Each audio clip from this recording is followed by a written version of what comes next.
ये वीडियो केवल और केवल सिर्फ शिक्षात्मक उद्देश्य से बनाया गया है। सभी पात्र काल्पनिक है। वास्तविक व्यक्तियों, जीवित या मृत या वास्तविक घटनाओं से कोई समानता विशुद्ध रूप से संयोग है। किसी भी व्यक्ति, धर्म या जाति ठेस पहुंचाने के उद्देश्य से नहीं बनाया गया है।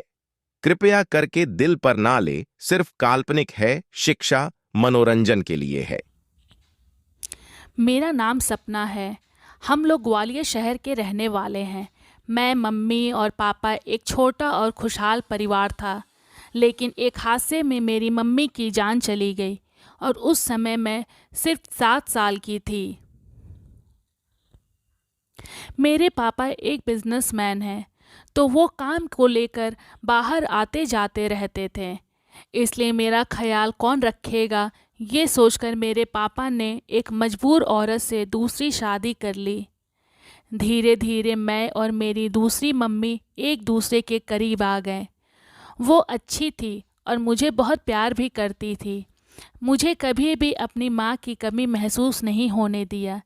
देखते ही देखते समय निकल गया और मैं 17 साल की हो गई, और साथ ही साथ पापा का बिजनेस भी बढ़ता चला गया, जिस वजह से पापा अक्सर शहर से बाहर ही रहते थे। इसलिए मम्मी और मैं घर पर अकेले ही रहते थे। और साथ ही साथ हमारा एक पुराना नौकर मनोज था, जिसे पापा ने हमारे और घर के देखभाल के लिए रखा था। मनोज एक फैमिली की तरह था। पापा को उनके ऊपर बहुत विश्वास था और वो सब कुछ उन्हीं के ऊपर छोड़ के जाते थे। मैं बड़ी हो गई थी, इसलिए मेरी अपने दोस्तों के साथ अब अपनी दुनिया थी। कॉलेज और दोस्त, मैं इसी में बिज़ी रहती थी। मम्मी घर में अकेली रहती थी और उनका अकेलापन बढ़ता जा रहा था, लेकिन कुछ किया नहीं जा सकता था। मैं कॉलेज ट्रिप के लिए कुछ दिन के लिए शहर से बाहर चली गई, और फिर जब वापस आई तो पापा भी आए हुए थे। कुछ दिन तो पापा हमारे साथ रह रहे थे। फिर से पापा को काम के लिए शहर से बाहर जाना था और वो चले गए। अब मैं अपने रूम में उस रात सो रही थी। मेरी मम्मी अपने रूम में थी। तभी मैंने बहुत अजीब सी आवाज़ सुनी और मैं रूम से बाहर गई तो जो सुना, मैं तो दंग रह गई।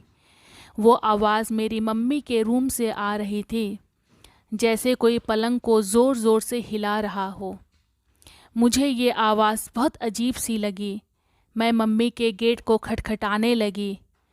अब पलंग के हिलने की आवाज़ बंद हो गई। अंदर से कोई आवाज़ नहीं आ रही थी। मुझे कुछ सही नहीं लगा। मैंने गेट को हिलाया और गेट की किल्ली नीचे गिर गई। जब मैंने गेट खोला तो मैं तो मम्मी को देखती रह गई। मेरी मम्मी एकदम निर्वस्त्र थी और नौकर मनोज के गोद में थी।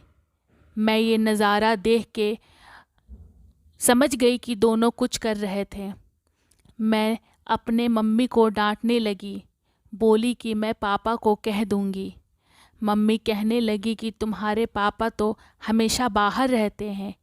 मेरे अकेलेपन का सहारा मनोज ही था। जब मैंने मनोज की तरफ देखा तो वो भी बिना कपड़ों के था। उसका नागराज खड़ा था। वो बोला कि अगर तुम इस बात को कहीं बाहर बोलोगी तो तुम्हारे घर की इज्जत जाएगी। मैं खड़ी मम्मी से बात कर रही थी कि मनोज उठ के मेरे पास आया और मुझे पकड़ लिया।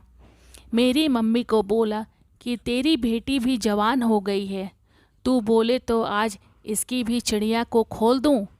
मेरी माँ हंसने लगी और बोली, खोल दे, आज न कल किसी न किसी से ये भी सेक्स करेगी। मैं उससे छूटने लगी, लेकिन वो मुझे कस के पकड़ लिया था। मुझे बेड पे धकेल दिया। मैं हाथ पैर मारने लगी थी। मैं भागने की कोशिश में थी, लेकिन मेरी मेहनत बेकार थी। मेरी मम्मी मेरा हाथ पकड़ी हुई थी और मनोज मेरी टांग पकड़ के मेरी लोअर को निकाल दिया। इधर मम्मी ने मेरी टी शर्ट को निकाल दिया। मैं एक झटके में ब्रा पैंटी में आ गई। अब मनोज मेरी टांगों को चूमने लगा था। मम्मी अपनी जांघों के बीच मुझे दबाई हुई थी। अब मनोज ने मेरी पैंटी भी खोल दिया। मेरे ऊपर वो चढ़ गया था, मेरी ब्रा का हुक खोल दिया और मेरे बदन को चाटने लगा। मैं भी उसके ऐसा करने से मदहोश हो गई थी।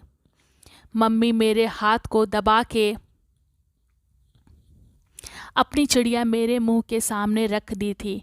अब उन्होंने मुझे पलट दिया। मैं बिल्कुल निर्वस्त्र हो चुकी थी। मनोज मेरे ऊपर आ गया और मेरे संतरे को दबाने लगा था। वो चूमता हुआ मेरी चिड़िया पे आ गया था। मैं अब छटपटाना बंद कर दी थी। मनोज मेरी चिड़िया चाटने लगा था। उसके ऐसा करने से मैं जोश में आ गई थी। अब वो मेरी मम्मी को बोला कि इसको पकड़ के रखो, अब इसकी सील तोड़ने वाला हूँ।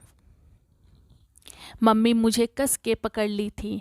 मनोज ने मेरी चिड़िया पे अपना नागराज रख के अंदर डाल दिया। दर्द के मारे मेरी मुंह खुली की खुली रह गई। मेरी आंखें बड़ी हो गई थी। ऐसा लग रहा था कि मेरी चिड़िया फट जाएगी। मैं रोती रही, तड़पती रही, लेकिन मेरी मम्मी ने मेरी सील तोड़वा दी। अब मनोज ज़ोर ज़ोर से अपने नागराज को अंदर बाहर कर रहा था। मम्मी अपनी चिड़िया मुझसे चटवा रही थी। मैं जब मना कर रही थी तो मम्मी मुझे थप्पड़ लगा देती थी। इधर मनोज मेरी चिड़िया को ज़ोर ज़ोर से मारने में लगा हुआ था। ऐसा 10 मिनट तक करने के बाद मैं ठंडी हो गई और मुझे अब मज़ा आने लगा था। उसके कुछ देर बाद मनोज ने अपना सारा रस मेरी चिड़िया में डाल दिया। फिर हम माँ बेटी उस रात मनोज के साथ बारी बारी खूब मज़े किए। फिर हम तीनों ऐसे ही सो गए। उस दिन मेरी मम्मी ने मेरी सील तुड़वा के मेरी वर्जिनिटी ख़त्म करवा दी थी। अगर मेरी कहानी आपको अच्छी लगी हो तो प्लीज़ इसे लाइक करें और मेरे चैनल को सब्सक्राइब करें। मेरे चैनल को सब्सक्राइब करके मुझे मोटिवेट करें ताकि मैं और भी कहानियाँ आपको एंटरटेन करने के लिए ला सकूं। धन्यवाद। थैंक